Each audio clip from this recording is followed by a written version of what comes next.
Alright, morning everyone. So normally this Sunday morning would be the time that I would work on GM prep for the game that I run online, but we didn't end up playing yesterday because a bunch of people had some stuff going on in terms of availability. And we're not going to be playing next weekend, unfortunately, because it's Easter, and so everyone is off visiting family. But I didn't want to miss out on this exciting time with you all, so this morning, instead of doing, like, active GM prep for the game, we're going to invest in the future, because you know, I've been playing this Twitch game for a couple of weeks now. The same campaign in the same setting has been running for 16 weeks, longer than I care to remember, in Meatspace. And increasingly, just as Stephen Lumpkin of roleplay fame did before me, I am realizing that 5th edition is not designed to run a West Marches style game for very long. Particularly if you kind of are into, like, the weirder aesthetic and magic being a bit more, like, wild and ineffable and all that kind of stuff. And so, like, I have been aware for a while now that, like, writing a system is going to be necessary. And so, since the other week I sat down with a couple of my players and we brainstormed some stuff, I'm figuring we might as well do that today as a family. So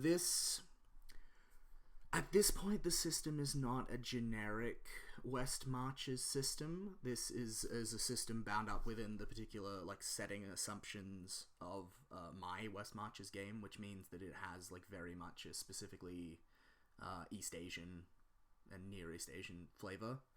But the goal is, in theory, that once I have this, it will be easy enough to extract from that, like, the platonic ideal of its form in terms of, like, here is the genericized West Marches Powered by the Apocalypse game, and if you need to tweak playbooks or whatever to make it fit your particular setting aesthetic or whatever, you know, if Adam Kober wants to write, like, a fucking Dr. Grigori playbook, well then, like, all power to the people. Role-playing is a hobby about hacking and game design. So, yeah, I think that's enough. I had to copy-paste this from Microsoft Word into OpenOffice so that all of you could see it, so the formatting's still a little fucked up. But fuck that, I can fix that later. Alright, so to go up to the top, like, let's start filling some of this in, just so, like, I remember what's going on, and you guys kind of, like, get an idea of what's going on, and if any of you have, like, games that you know of, particularly in, like, a Powered by the Apocalypse space, but really, like, fucking any games that have stuff that's worth stealing, like, hit me up, like, let me know in chat. Like, design touchstones, okay, so obviously Dungeon World, singular. Dungeon World, because fantasy plus Powered by the Apocalypse. Stone Top, which, if you're familiar with it, is a very, very extensive Dungeon World hack by a guy called Jeremy Strandberg, which I list because it illustrates really clearly, like, how massively you can impact the genre of fantasy that Dungeon World runs by, like, all of the same basic moves are still in there. Stone Top has all the same basic moves, it has most of the same peripheral moves, but the playbooks are different, and, like, there's a whole nother system, like, there's the Perilous Wilds, I think, system for followers has been used, because Jeremy Strandberg also wrote that, and, like, so a bunch of the peripheral ephemera of the game surrounding the basic moves, and including the classes, the playbooks are all different, and, like, that alone, it's very evident, like, how fucking differently it would play as a game. And so Stone Top is a really good reminder that, like, it's not just the basic moves and the playbooks of Powered by the Apocalypse hack that matter. It's the other stuff too, right? Like, all of the smaller pieces that make it work. So, obviously, then, so Stone Top, for those reasons.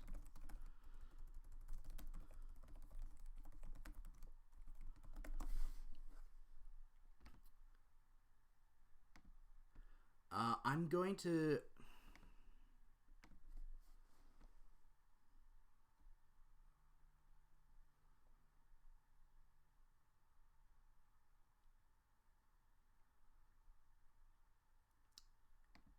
This is a little bit weird, but Blades in the Dark, for the idea of... how to put this...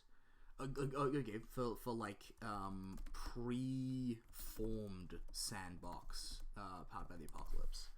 Like, Blades in the Dark is a powered by the Apocalypse game, loosely. It's like probably 3rd generation down. But, you know, it is powered by the Apocalypse. It has the idea of playing to find out what happens. Like, all that stuff is still there.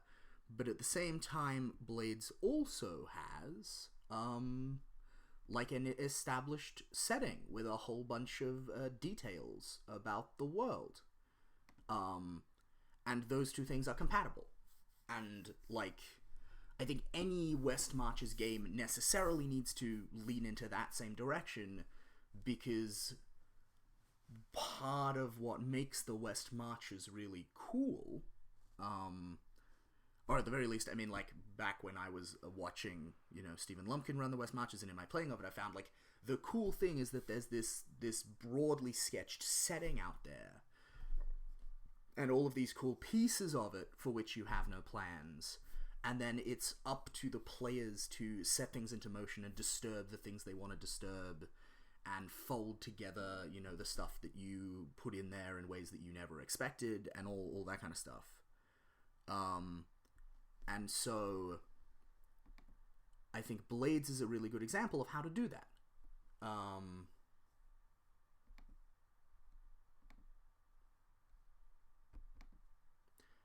And so, yeah, that's Blades goes on the list. Is there anything else that, like, immediately comes to mind? I know that, God, what's it called? The Nightmares Underneath, has a powered by the Apocalypse, like a hacked Apocalypse World set of rules to go along with it. I don't have access to a copy, but that might be worthwhile looking at. So let's maybe, okay, so the Nightmares, is it beneath, underneath? Does anyone in chat know? God, the Nightmares beneath / underneath, because more fantasy plus powered by the Apocalypse. And I suppose on that note, Apocalypse World's Fallen Empires, because it's cool and good inspiration. Alright. I think that's a good number to start with of things. I mean, undoubtedly this list is going to grow. Before we talk about design goals, I'm just going to, like, briefly walk you. Okay, so the assumed setting of this game is kind of East Asian, Near East Asian fantasy, out on, like, the frontier of like an analog to, like, the Chinese Empire, once it was, like, totally unified as a singular empire at long last. And so out on the frontier, where, like, once there was one of the preceding kind of, like, internecine kingdoms that were feuding with each other before the imperial unification. And so it's, you know, it's all of those, like, great post-apocalyptic fantasy tropes about, like, you know, like, living in the ruins of a fallen empire. And then, you know, the entirety of human civilization, again, is living in the ruins of another fallen empire, because before there were humans, there were dragon gods. And they had their own whole thing. So, as far as stats go, we've got 6 stats. We've got Face, Force, Grace, Insight, Vitality, and Wild. Wild as in wild magic. As far as the basic moves go, I wanted to stick to, like, how many have we got here? 1, 2, 3, 4, 5, 6, 7, 8, 9, 10. 10, which is about, it's on the higher side of average, for a list of basic moves. But that's, you know, that's fine. I think we could probably get away with it.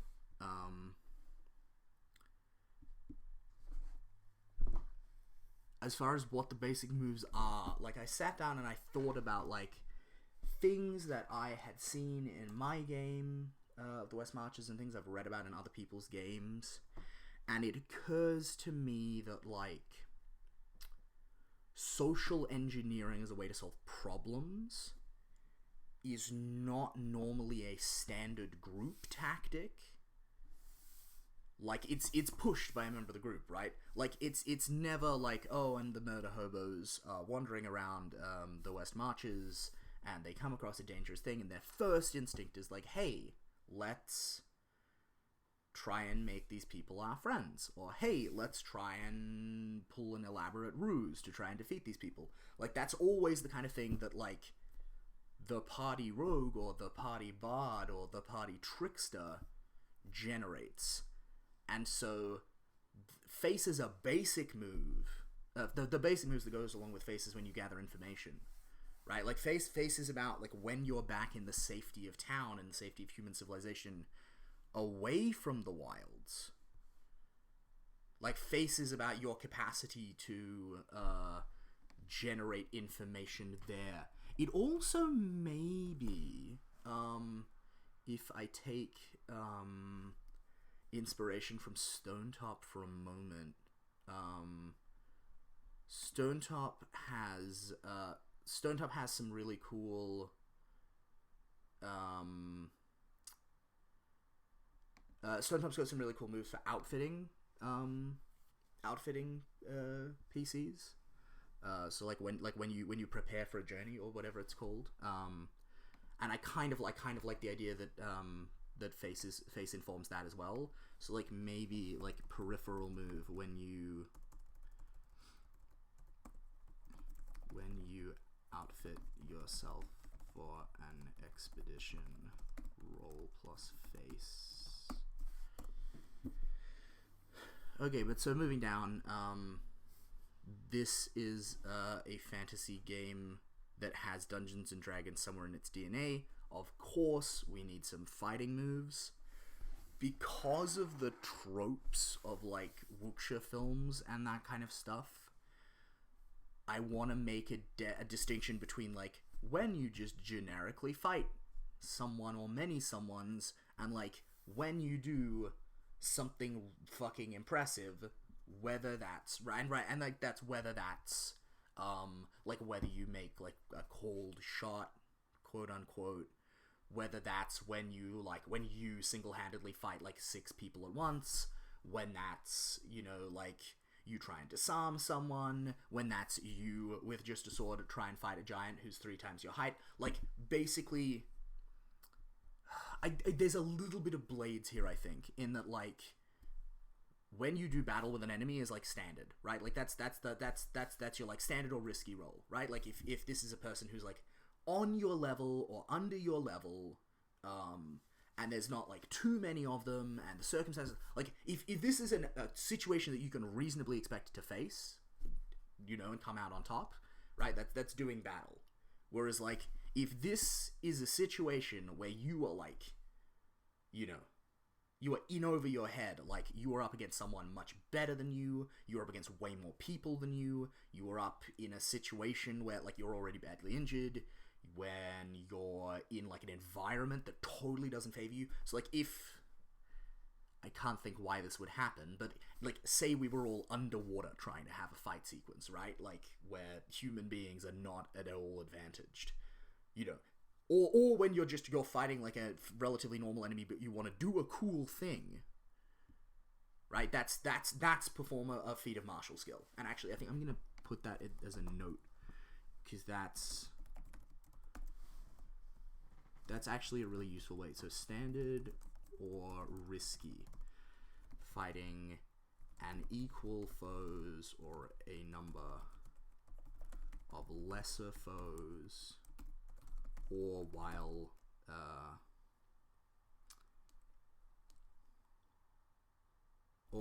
the environment aids you, right? Because like the corollary to this, right, is that like, okay, say my character is fighting a more powerful foe, but I'm doing it in a room that's on fire. the room is on fire for a reason. Don't ask me what it is.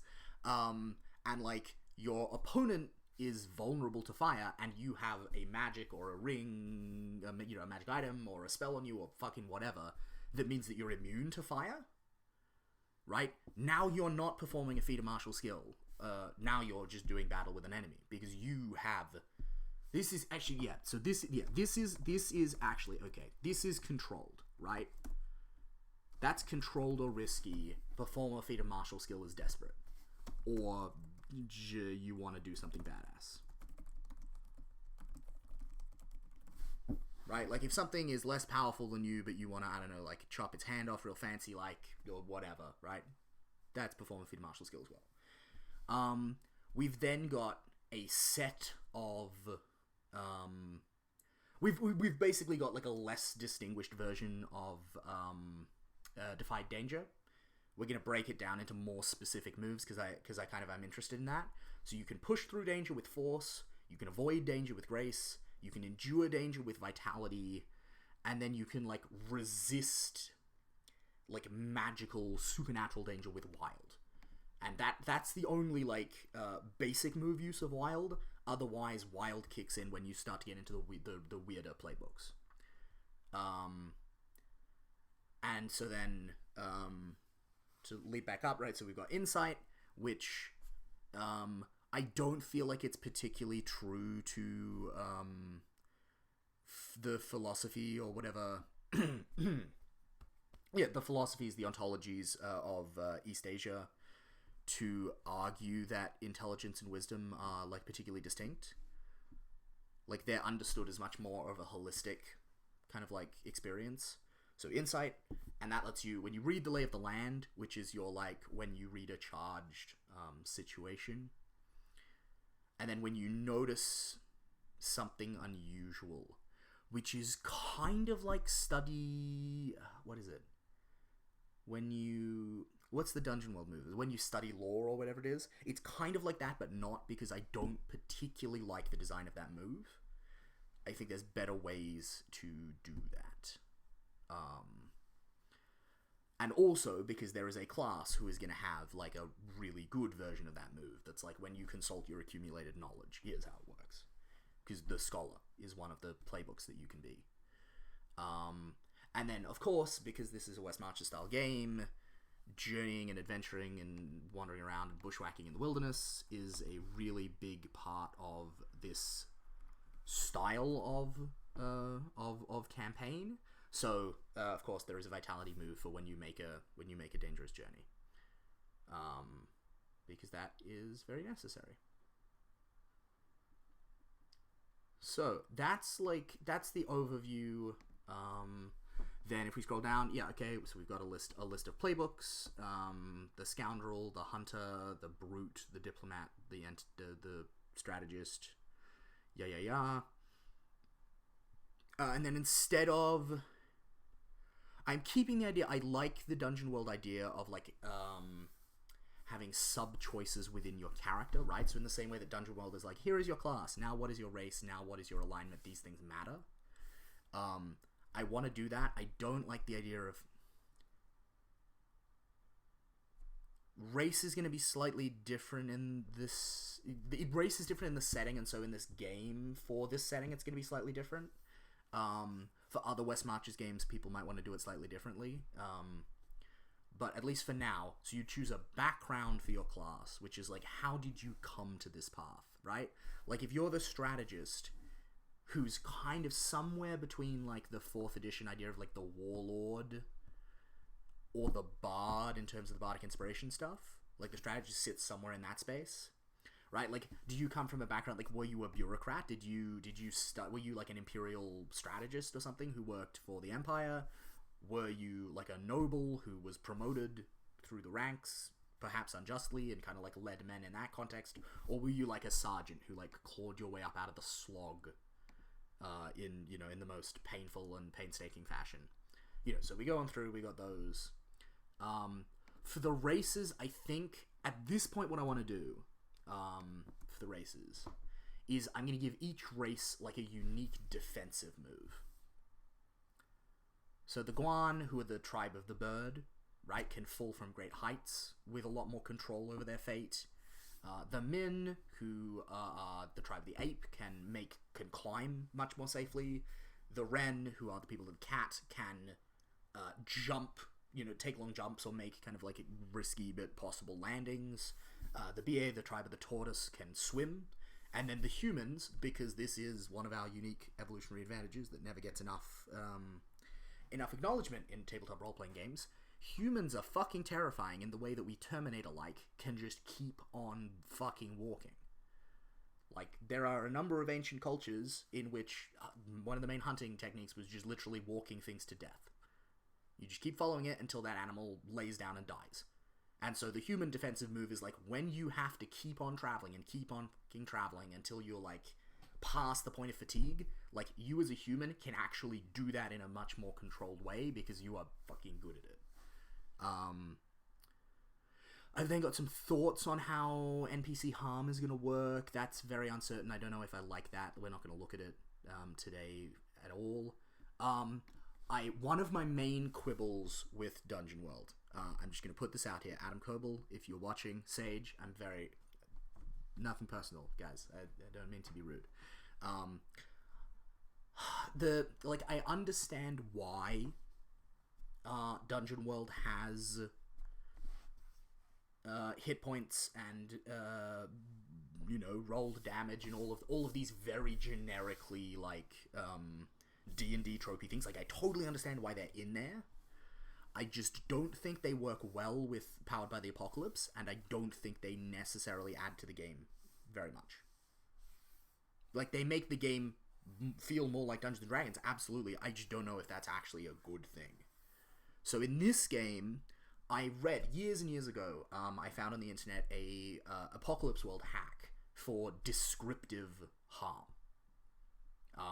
No numbers, no direct numbers involved. All harm is taken in the form of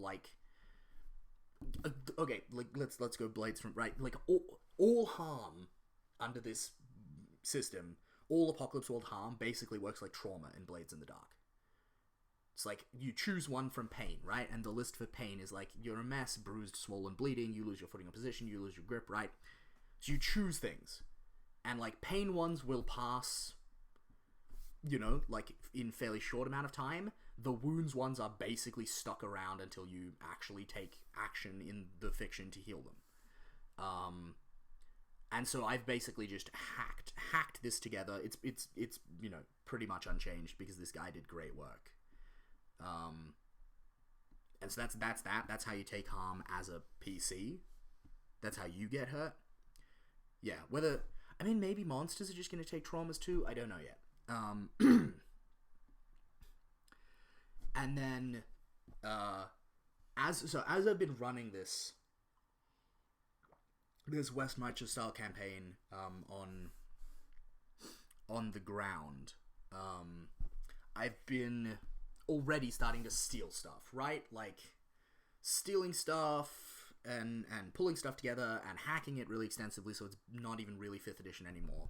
And one of the very first things I did is I said, I don't like death saves in D&D. Death saves are boring. Instead this, right? Instead, we're going to steal the Last Breath move from Dungeon World, because even the same way that, like, the existence of damage and hit points in Dungeon World is probably one of my least favorite parts of it as a game, the Last Breath move is probably my favorite. The Last Breath move is fucking phenomenal, so I have shamelessly stolen it. Because of course I have. And so... Right, so when you're dying, you catch a glimpse of the fate that awaits you beyond death. Whether that's a reincarnation, whether that's your afterlife, you and the GM work together to figure that out.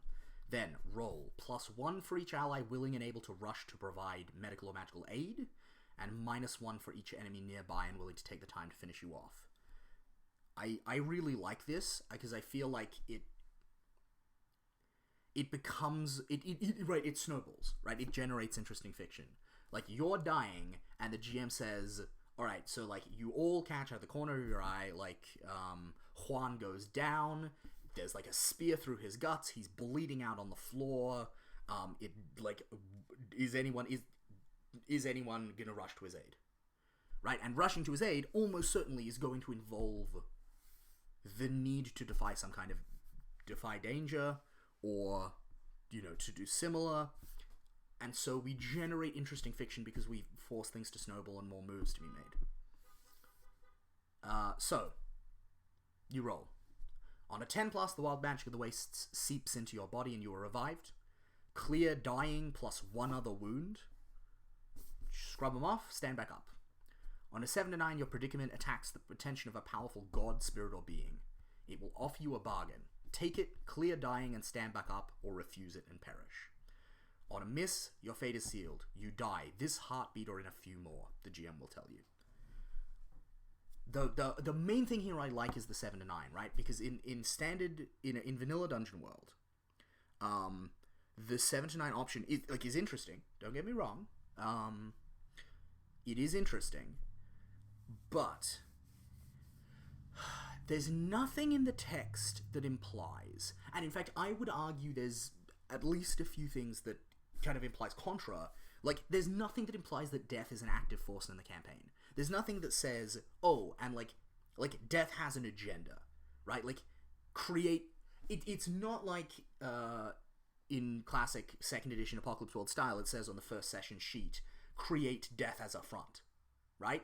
Like, death is assumed to be a fairly passive force. Like, yes, it makes deals with people, and yes, you as the GM feel free to decide that, yes, like, death does have an agenda, and it is actually aiming towards something.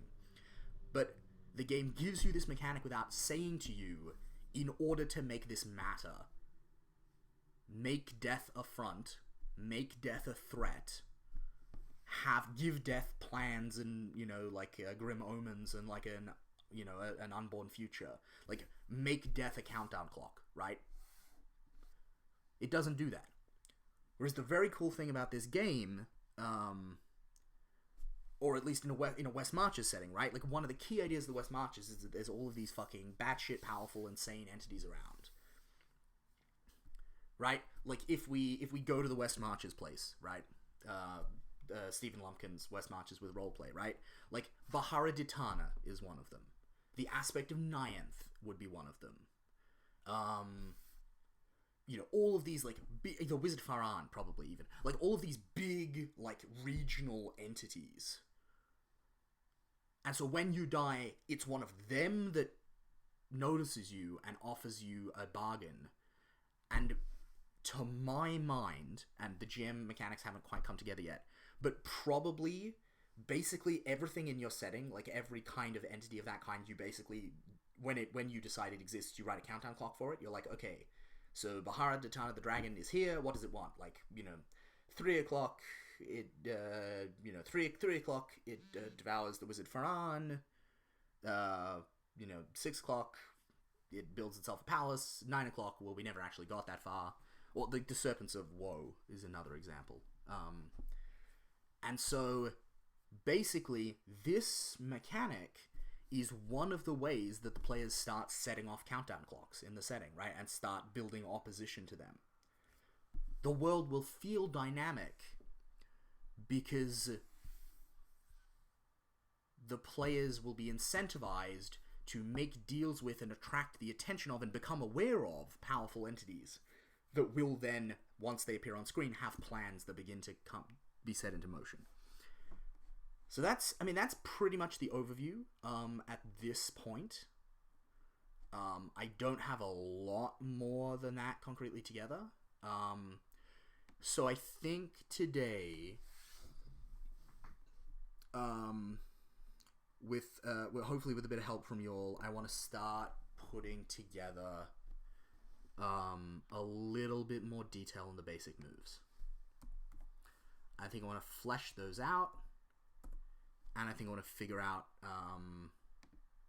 what those are going to look like and how they're going to work, and if, like, the wording of them or whatever needs to be tweaked a little. Yeah. So that's good. That's pretty much the plan for today. Normally, Normally we'd be like 30 minutes in already. I'd only do it for an hour. I think today I'm probably going to do it for a little bit longer. But we'll see how it goes, and we'll see how much progress I'm making. Okay.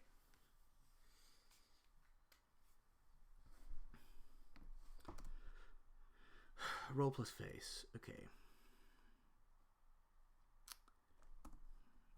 Right, let's diagram out these moves properly. And let's start. Okay, let's start with this. So that's trigger roll. On a hit, maybe on a 10 plus, consequence, not consequence, result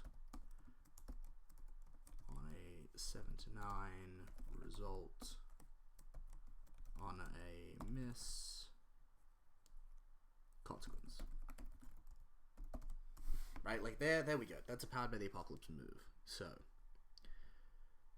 when you gather information through conversation, roll plus face. On a 10 plus, hold 3. On a 7 to 9, hold 2. Spend your hold 1 for 1. Now or during the adventure, the expedition, to ask GM one of the following questions about the region you are traveling to or in.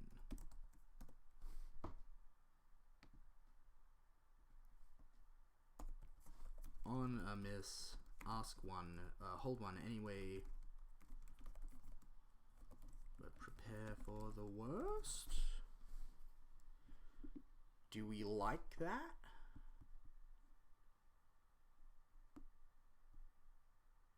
I kind of... Tell me if this is mad. I kind of like the idea that on a miss, like, sure, you hold one anyway, okay, you get to ask one question. Like, the GM gets to hold that failed roll.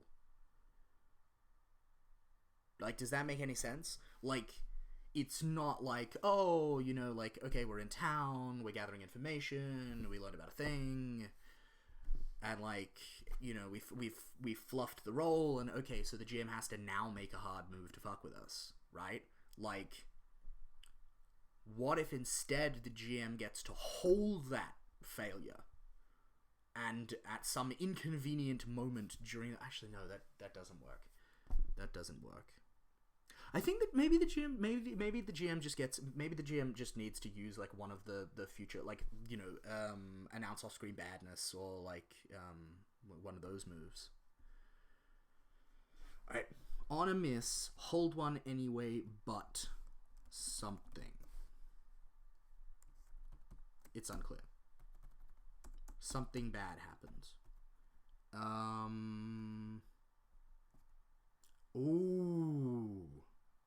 Ooh, how about this? On a miss, hold 2 anyway, but the GM will answer 1 falsely. Right? Like, some of the information that you gain is bum information. It's bad. It's not actually true, or not helpful, or even actively dangerous. What do we think of that? Is that, like, acceptable? Can we... Because I know there's traditionally an idea that, like, you do ideally want to be... Like, most of the moves that get information directly from the GM want to be reliable, right? And, like, the players want to have an expectation of honesty from the GM. I feel like because we're flagging it, it's okay. Alright, so on a miss, hold 2 anyway, but the GM will answer 1 falsely. Their choice. Just to make that clear.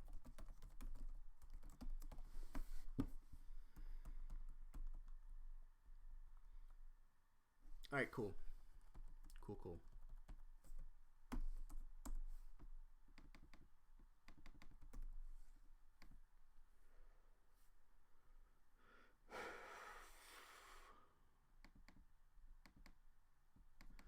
And let's call that when you ask around for information. Roll plus faiths.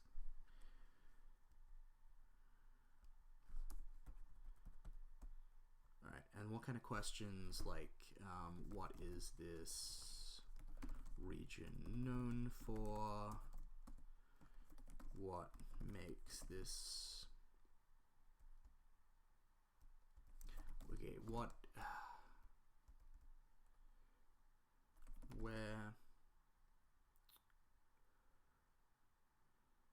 To actually... I think it's not actually questions. To gain the following pieces of information about the region you are traveling to or in, right? So, like, the location of a significant or interesting site, yeah. Direction, yeah, so directions to a significant or interesting location, warnings of a specific and dangerous and of a warnings against a specific threat the region presents.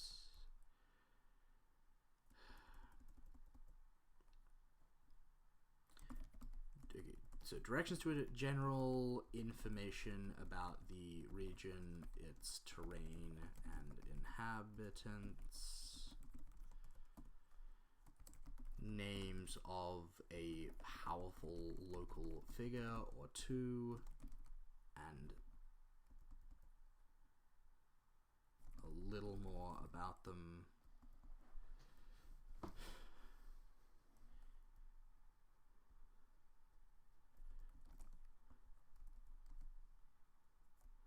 Names of powerful local figures and a little more about them.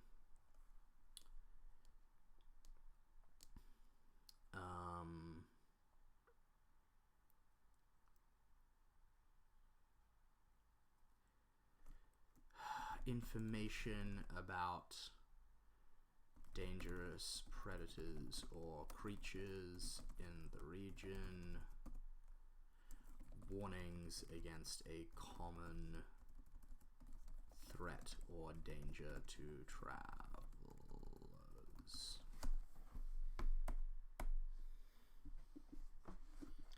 How does that sound? Like, as a, you know, first draft only, obviously. I mean, how does that look as a list? Oh, yeah, okay, rumors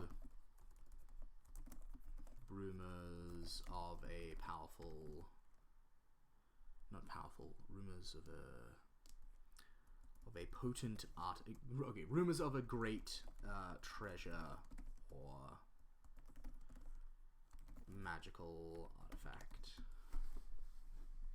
Boom. So you get 3 of those, which means, and this is good, I like this, right? Which means that there is incentive for more than one person to make the move. Right? There's 6 questions there.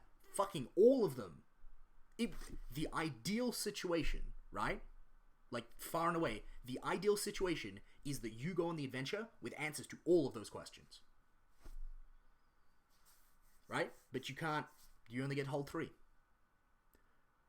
You only get to hold 3.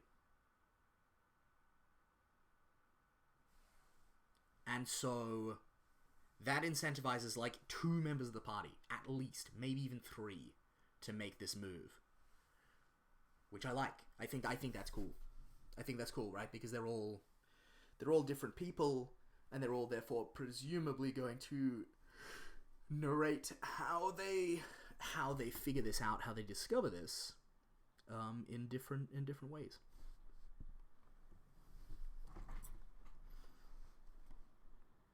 Fuck it, you know what? I would use this move in regular Dungeon World too. I feel like it is missing. I feel like it is a cool move. Particularly, right, because in vanilla Dungeon World, as the DM, you would totally be able to turn these moves back on the player. Right? Like the player one, okay, like so the bard makes this move and they say to you, okay, like and the bard gets a 7 to 9, so they get to ask 2. They get to ask 2, right?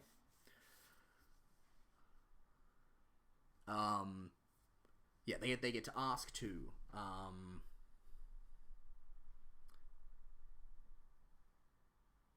And so they're like, oh, okay, like, yeah, I'd like rumors of a great treasure or magical artifact in the location. And then the GM just does miss a beat, rogue. What is a powerful, right? What is a great treasure that you've heard about in this region? Boom. I like it. This is a good move. I do want to hold 3, hold 2, spend your hold 1 for an hour to gain the following pieces of information about the region. Right, so cool. I'm gonna italicize all of the other moves because they're not done yet.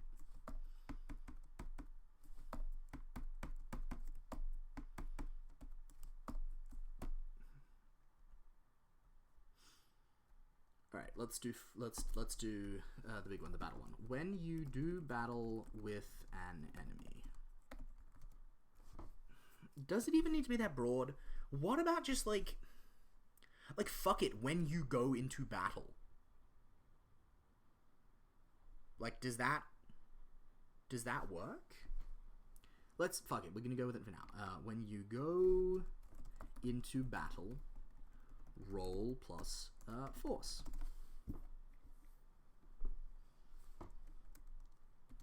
On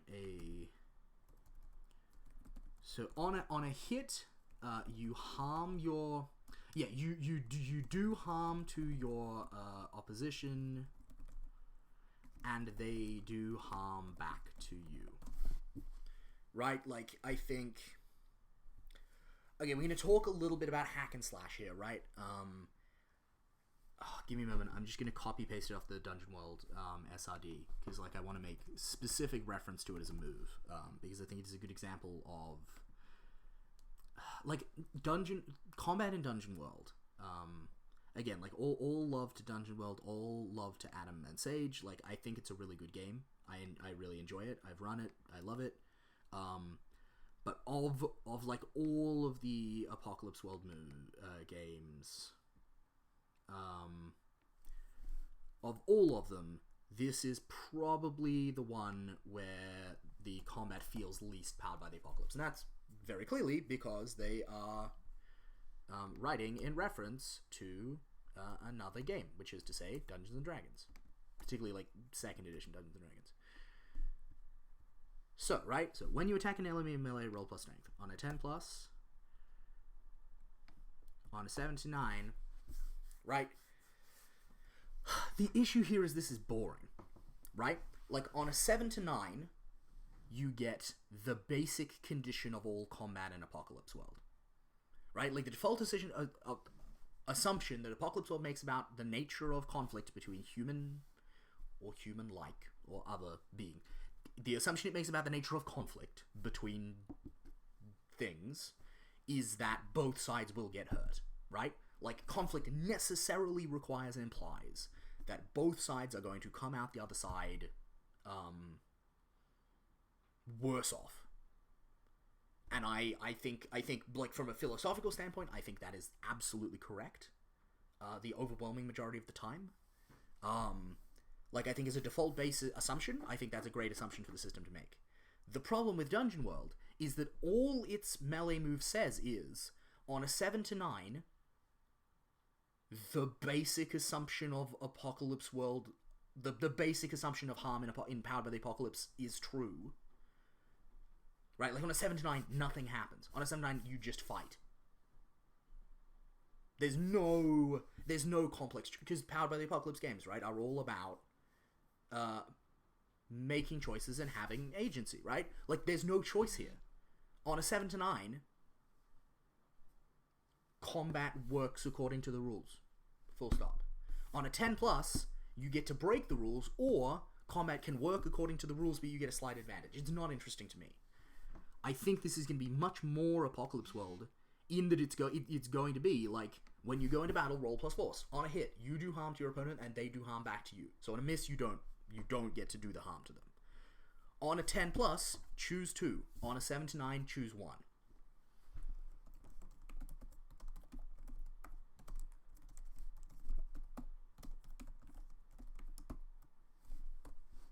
And then the options are going to be,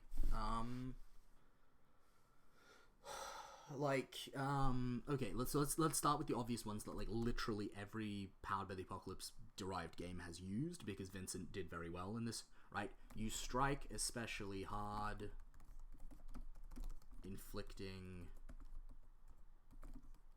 extra harm.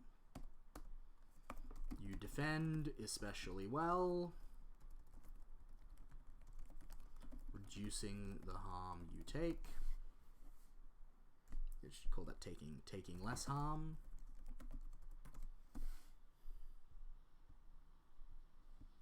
Then, okay, you are a flurry of motion, engaging multiple foes. Right? I like that. I think you should, if you're fighting...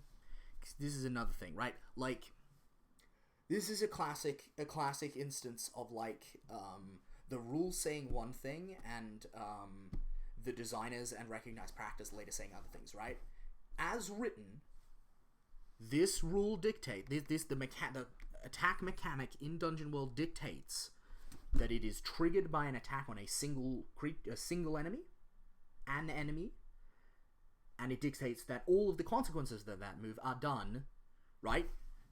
You deal your damage to the enemy and avoid their attack. You may choose to do extra damage, but choose to do the enemy's attack. You deal your damage to the enemy, right? Like, this move explicitly as written is about fighting one creature. Now, I have seen a number of GMs run Dungeon World and run Dungeon World very well, and let players be like, okay, like, you're fighting, like, fucking tiny little goblins, and you're, you know, the paladin who's 6.5 feet tall and full plate and have a greatsword. And it's like, yeah, like, you can attack fucking 3 goblins at once with the same hack and slash roll. The problem is that's cheating, right? I'm gonna be very Adam Coble here, right? That's cheating. You're not playing by the rules.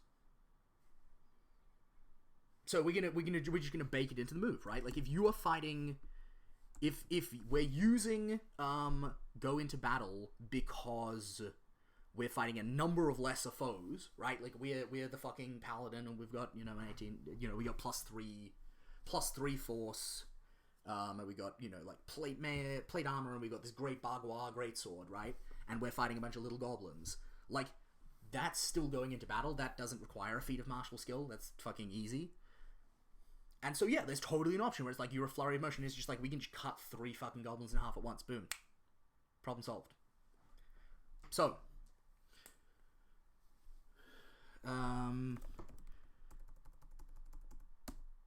what you gain...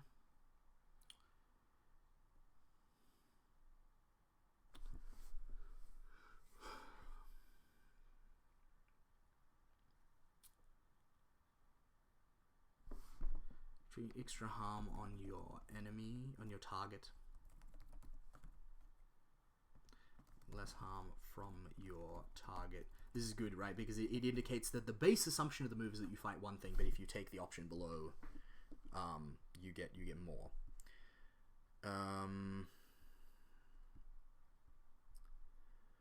What else?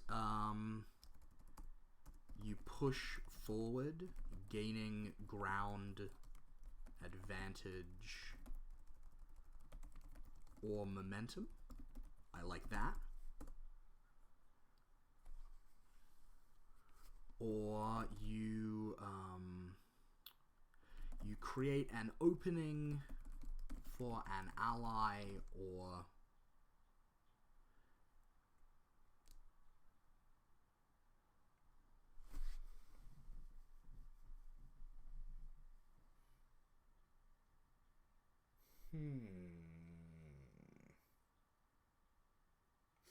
Give me a moment. I'm gonna poke around in my archive and see if I can find my copy of Freebooting Venus. Because Vincent has been doing lately, like since in the couple of years since Apocalypse World, has been doing some really interesting things. With slightly more detailed combat rules. I'm gonna see if I have a copy of Freebooting Venus. If I don't, I might have to. There we go. Just about to say I might have to go onto the Patreon site and find it. Something in me tells me there might be something interesting in the dueling rules in here.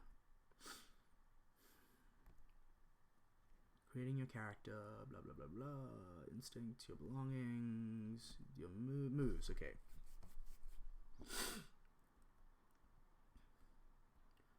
Fight with someone. Ooh, here we go. That's cool. That's cool. Cool. Alright, where's the gear for equipment?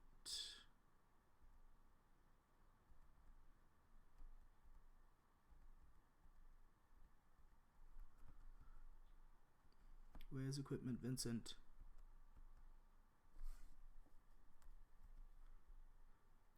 Come on, we need to find equipment. Why do we need to find equipment? Because equipment gives you extra choices, which is very cool, right? Like that's a very, very cool idea. I'm into it. Vincent's like, yeah, when you depending on what weapon you're using, you get extra choices on the go into battle move, which, like, that's cool. Alright, so you push forward, gaining ground advantage, or gaining ground.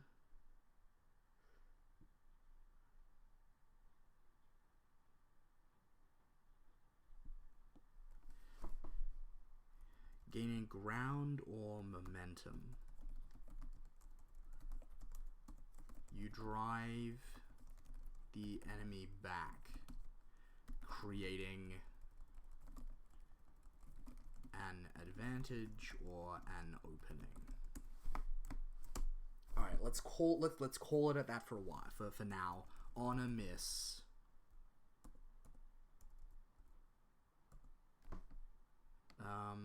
So actually, there's a question, right? What happens on a miss? Do you still get something, or does that just mean you have been like smacked down and you've got nothing out of it?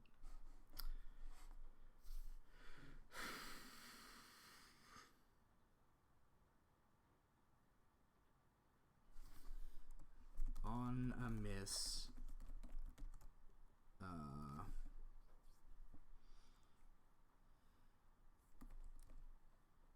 you do no harm.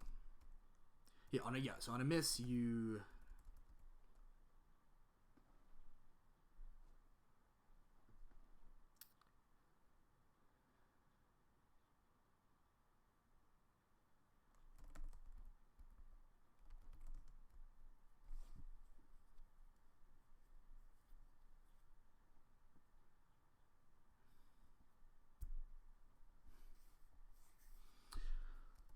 Okay, on a miss, you do your harm anyway, but your opponent.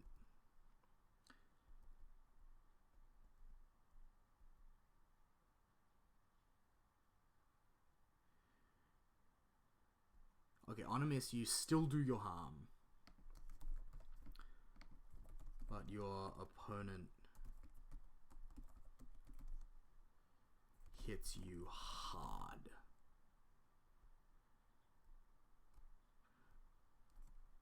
But you take a serious hit. In fact, maybe we even tie this, right? Tie this now.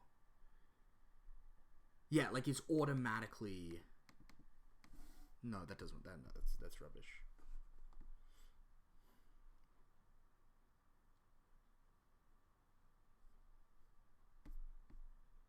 Maybe it's just boom, you take a wound. No, that doesn't make any fucking sense. You still do your harm, but your targets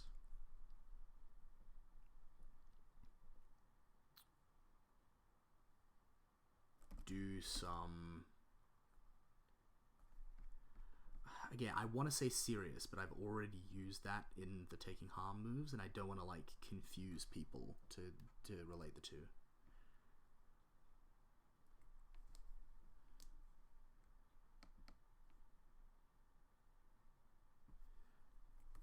On a miss, you take a nasty hit.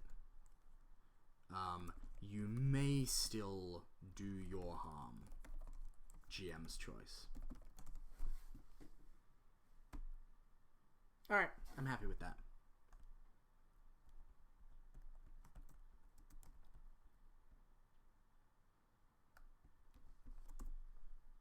Yeah, I'm going to keep that note. Where am I going to put that?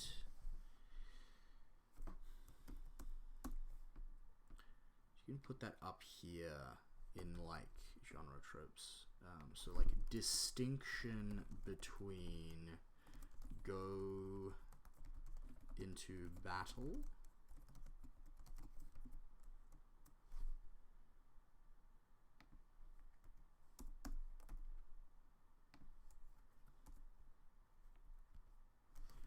and feat of martial skill.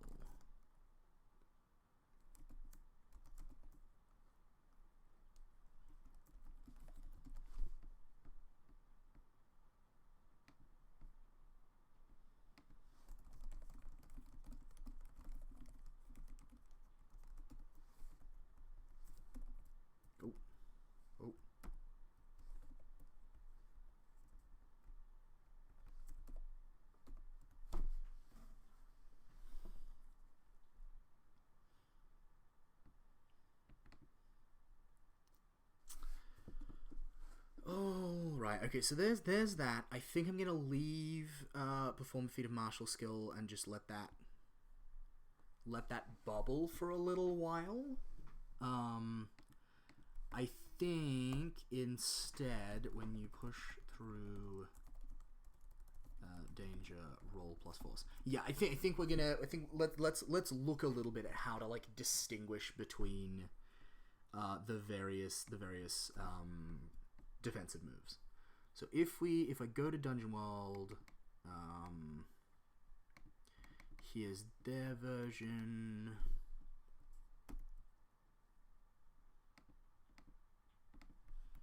All right, so let's start by like finding some generic options. So there's that. We know what Apocalypse World looks like. Is Saga's in here? Yeah, Saga's the Icelanders. I definitely want to have a look at that one. Where's the basic moves? The common moves, 20. Not when you tempt fate. When you endure great... Wait, is that it? Which move am I thinking of?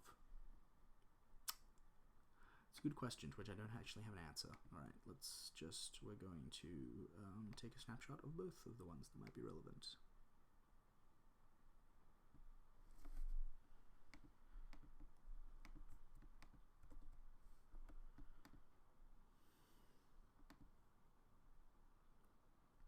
Okay, so when you push through danger, roll plus force.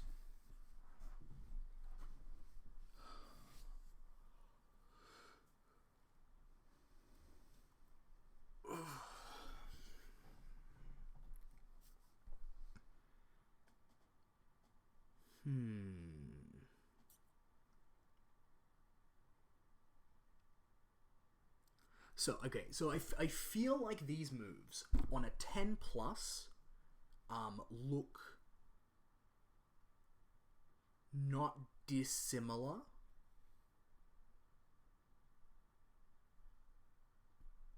I feel like it's the 7 to 9 results and the implied badness on a miss that makes them different, right? So when you push through danger, roll plus force. On a 10 plus, you do it. Similarly, when you avoid danger, roll plus grace. On a 10 plus, you do it.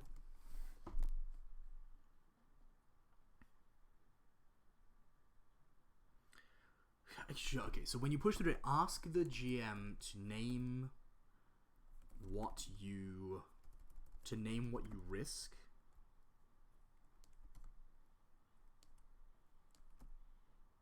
To name the dangers you risk and roll plus force. Here we go. On a 10 plus,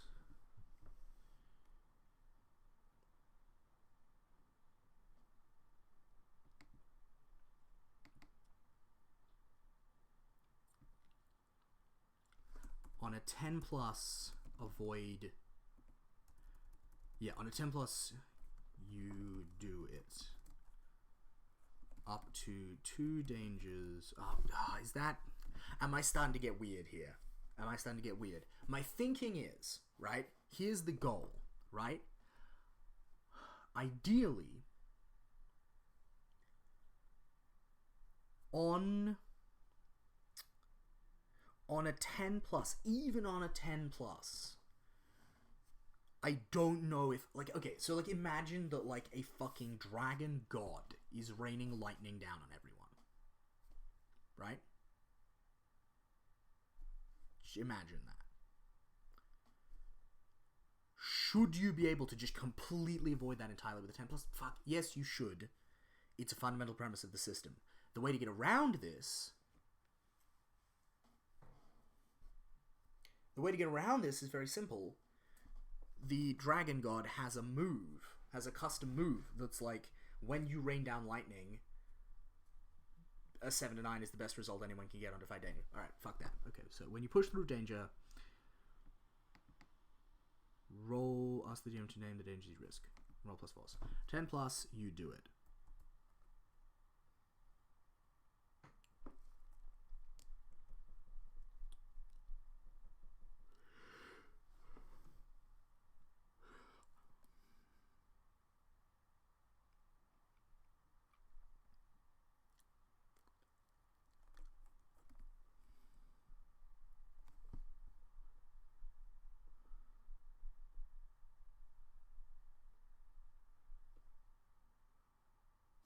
And roll plus force. No, 10 plus, you do it. You push on through all the dangers the GM described. On a 7 to 9,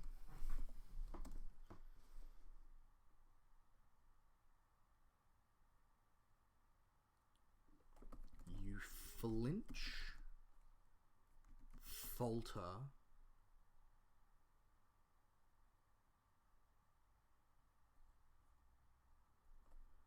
or stumble.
Okay, on a 7 to 9, you avoid the worst danger.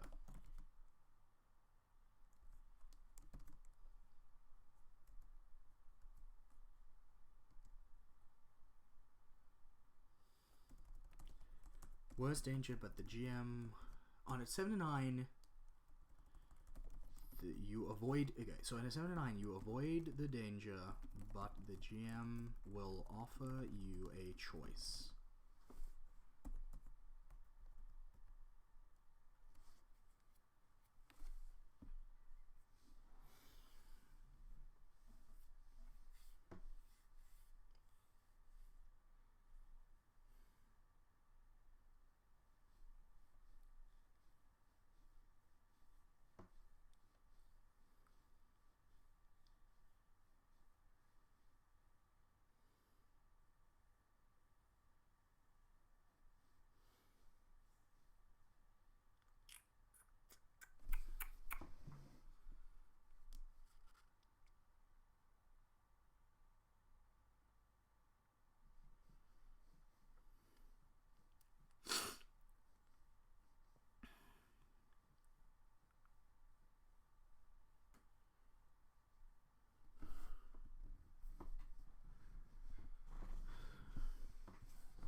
7 to 9, you flinch,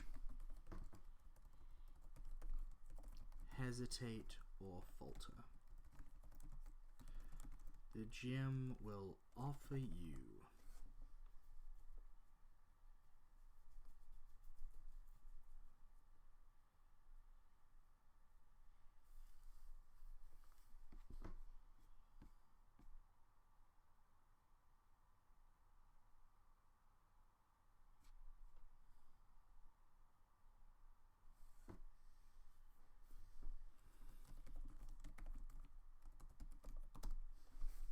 a choice from pain, so that's the pain list that goes along with the injuries, the temporary stuff.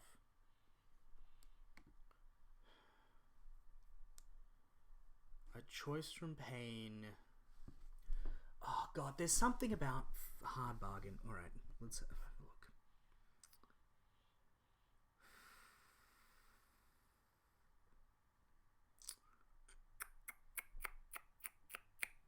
All right. You're all gonna have to hang tight because now I'm just gonna go troll through the archive. Urban Shadows. I want to see a bunch of versions of this move and see if there's anything I can steal here because I'm having a little bit of difficulty figuring out.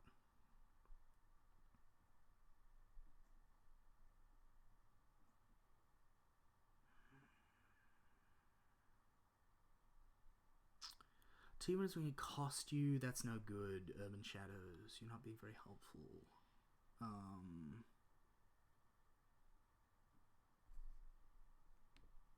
Gee, that'll be good there. Alright, so I'm gonna keep escape from that. Okay, so that's good.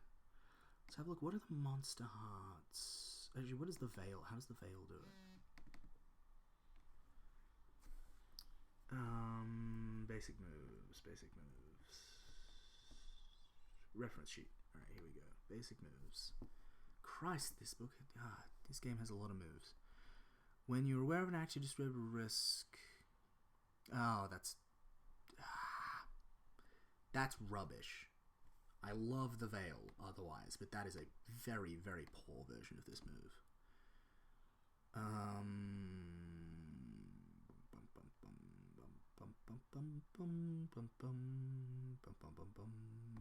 Let's check Freebring Venus again.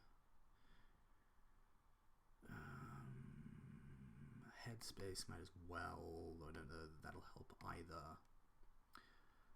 GM. Yeah, how does Dungeon World, how does Monster Hearts do it is my main question. Reference sheets. When you hold steady.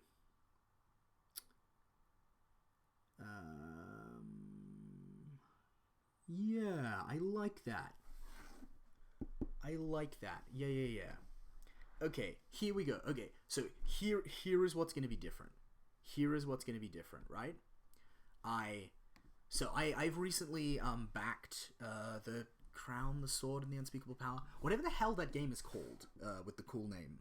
That's like Game of Thrones, but powered by the apocalypse. Recently I backed it, and there's been a little bit of controversy in the comments over the way that they've executed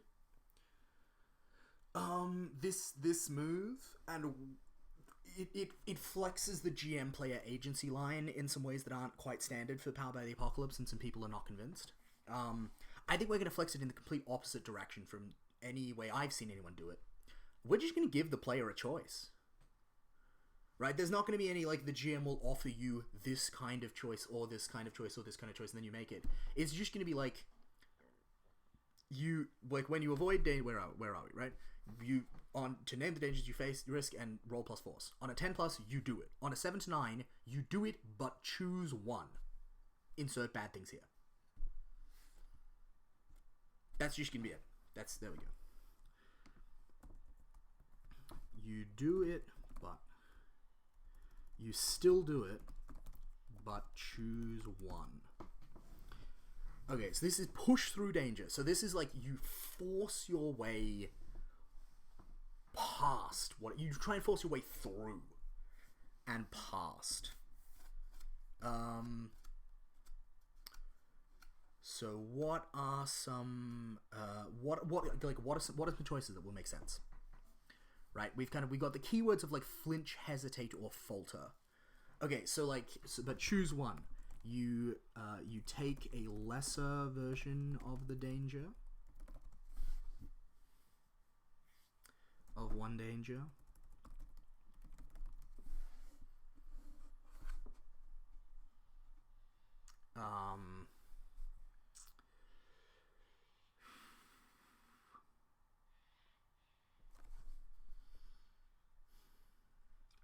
Yeah, let me think. Right, so this is the dungeon one move, right? Where you powering through. What can go wrong? You take a less version of one danger. You survive, but some equipment doesn't.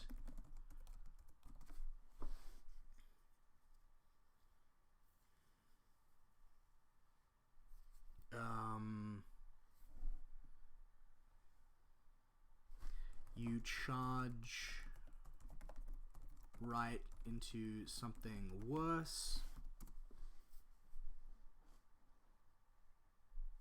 She said, fuck the you take a less danger.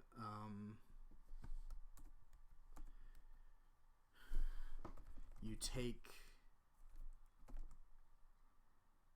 Yeah, like pushing through exposes you to some new harm.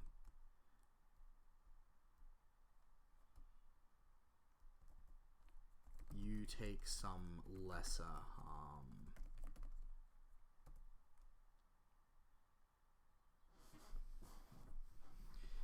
No, I don't like that. I don't like that. You push through danger, you get the result of the move, right? Like, you don't take... Well, no...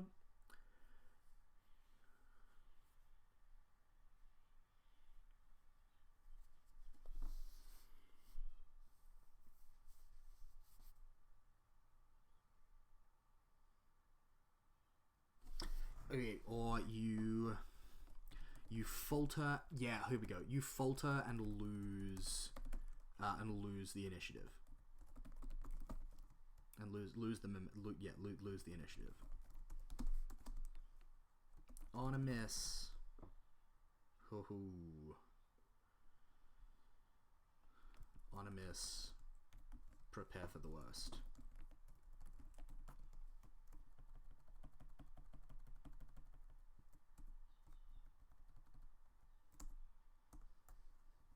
Okay, I like this. So then, right? Corollary moves. Because now we have a template. So when you avoid danger, roll plus... so when you avoid danger, ask the GM to name the dangers you risk and roll plus grace. On a 10 plus, you do it. On a 7 to 9, you still do it, but choose one.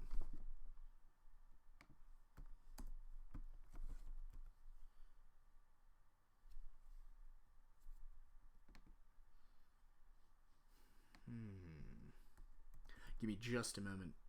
I'm just looking through Headspace to see if I've missed anything in here.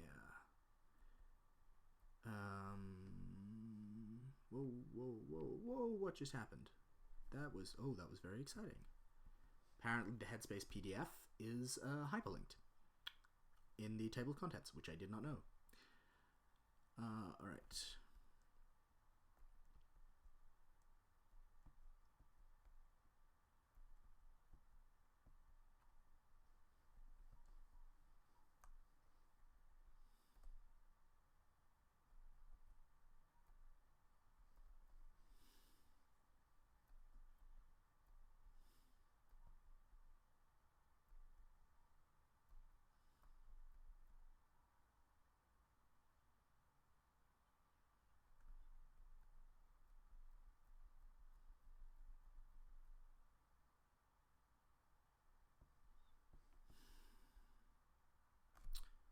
Alright, that's utterly useless. When you interrupt someone... No. Vincent, where is the defensive move in this game?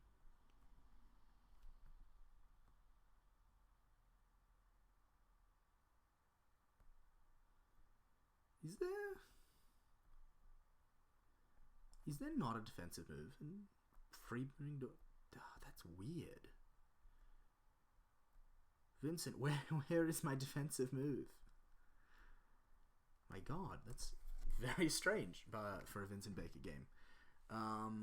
Alright, so...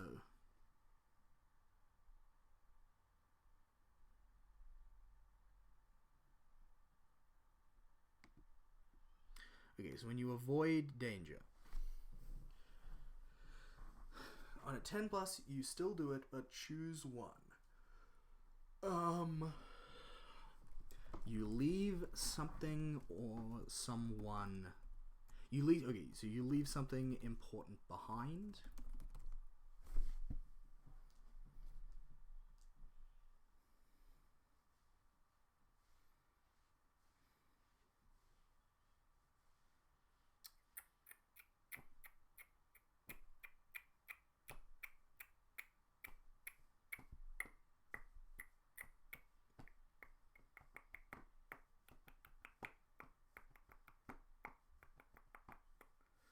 What are some other options here, folks? You leave something important behind. You take something dangerous with you? No, because that's not really a success, right?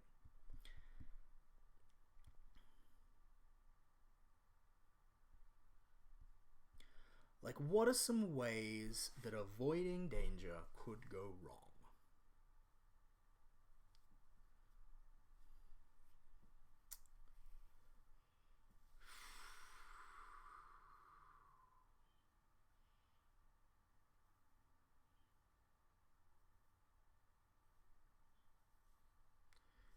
You leave something important behind.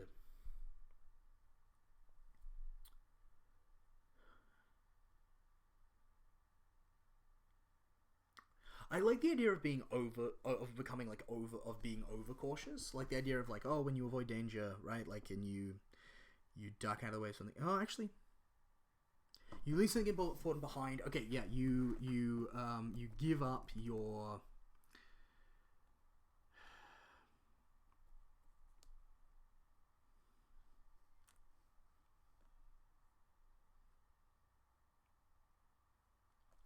You give up your position or footing to do so. I might even, like, I feel like there's something in here that, like, yeah, like stealing some stuff from the pain track and making it a slightly more specific kind of like thing of that sort. So like you leave something important behind, you lose your footing or position, or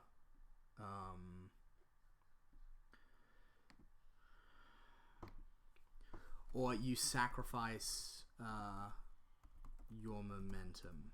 No, I don't like that.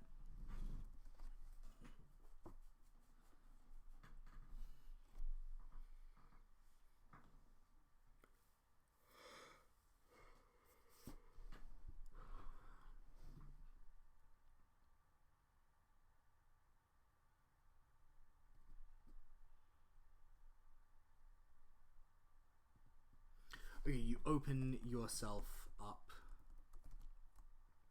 Yeah, you leave yourself open to some other threat. On a miss, prepare for the worst. When you endure danger, ask the GM to name the dangers you risk and roll plus vitality. 10 plus, you do it. On a 7 to 9, you still do it, but choose one. I should have a look. Is there anything obvious down in pain? Yeah, like it leaves you... Yeah, okay, I like that. Yeah, like it leaves you stunned or dazed.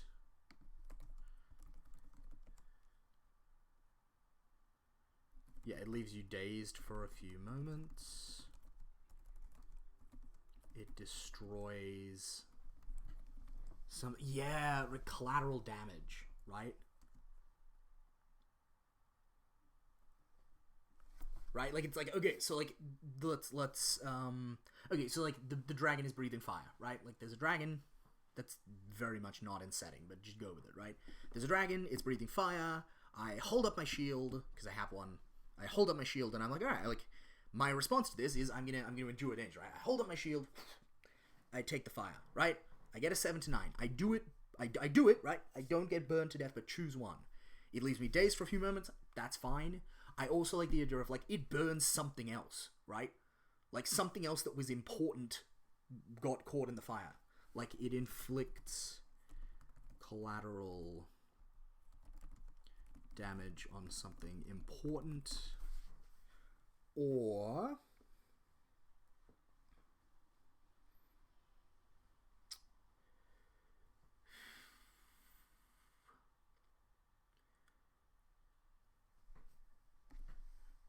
bugger it, like, we're just gonna, it leaves you bruised, swollen, or bleeding.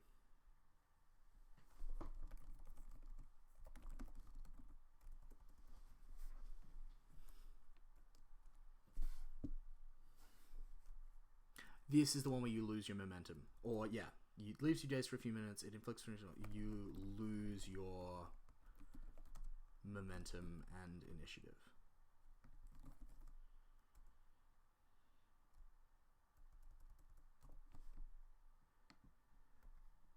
Or, yeah, like, you brace, yeah, you brace yourself.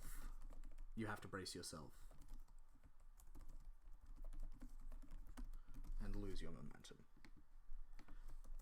On a miss, prepare for the worst. Alright, boom. Nice. This is good. I feel like this is coming together. Feel free to yell at me and tell I'm wrong, and tell me I'm wrong, if you disagree.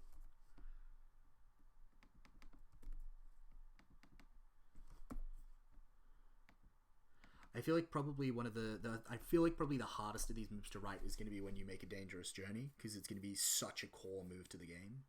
And, like, I've seen how many fucking iterations Jeremy Strandberg has tried to go through with Stone Top to come up with, like, a really good move or set of moves for, like, journeying. I think I'm gonna call it for today.